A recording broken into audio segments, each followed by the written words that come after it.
Let's be honest. Have you ever walked out of a meeting and just thought, that absolutely could have been an email? Yeah, we've all been there. Well, you're in the right place, because we're about to unpack a surprisingly simple system for turning those chaotic, time-wasting meetings into something, well, actually useful. So, before we jump into the fix, let's just get real about the problem, and it's a big one.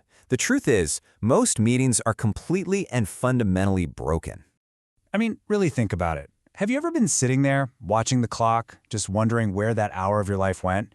If you know that feeling, that deep frustration of talking in circles and getting absolutely nothing done, you are so not alone. Does this list look a little too familiar? You know the drill. You've got that one person who just won't stop talking. Then there's the argument that starts about the budget but somehow becomes a personal attack. And of course, the conversation that goes so far off the rails you can't even remember why you're there. And the result is always the same. You leave with no clear decisions and the feeling that you just wasted everyone's time. It's a huge drain. But here is the good news. There's a playbook for this. It's not some new corporate buzzword. It's a system that's been around forever called parliamentary procedure. You probably know it as Robert's Rules of Order. Just think of it as the official rules of the road for making group decisions fairly and, actually getting things done.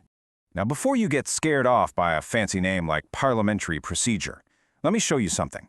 This whole powerful system, it really just boils down to 3 simple democratic ideas.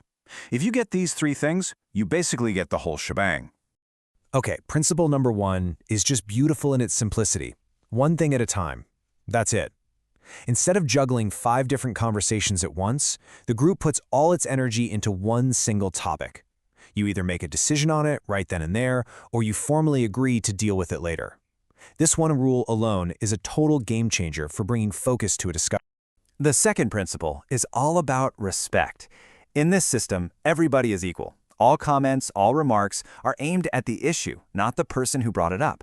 This is the crucial firewall that keeps a passionate debate from turning into a personal fight. You can attack the idea all day long, but you never ever attack the individual.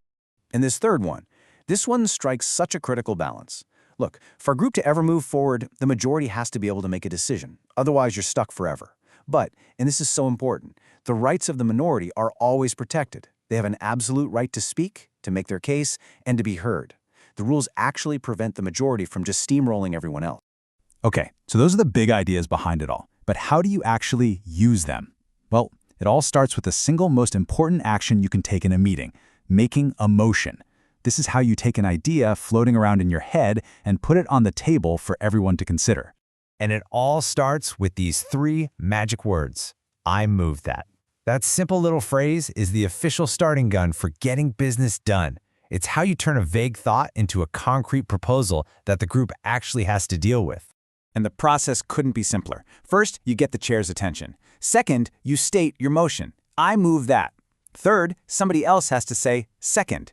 Now, this doesn't mean they agree with you. It just means they think the idea is at least worth discussing. And finally, the chair repeats your motion back to the group. And boom, just like that, it's officially on the floor and open for debate. So, once an idea is on the floor, we enter the next phase, an orderly, structured debate, followed by a clear vote. This is where the group really digs in, examines the idea from all angles, and finally makes a decision.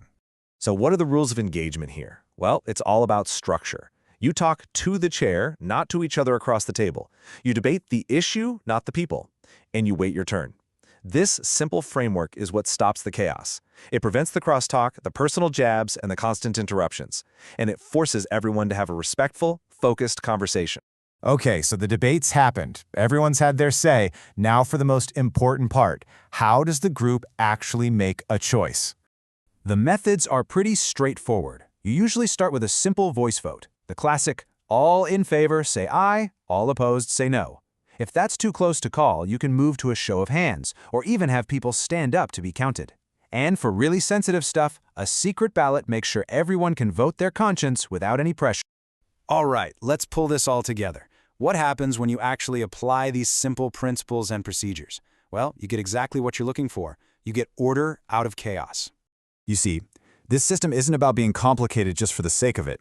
It's a proven framework that lets any group, big or small, operate democratically. It ensures that when you take action, it's done fairly, and when you make a decision, it's made clearly. And that's the ultimate payoff, isn't it?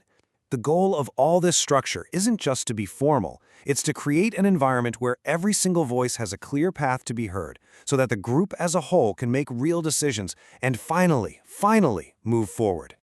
So, I'll leave you with this one final thought. Now that you know this stuff, think about your very next meeting. What's the one clear, simple, actionable motion you could make that would cut right through all the noise and get something important done?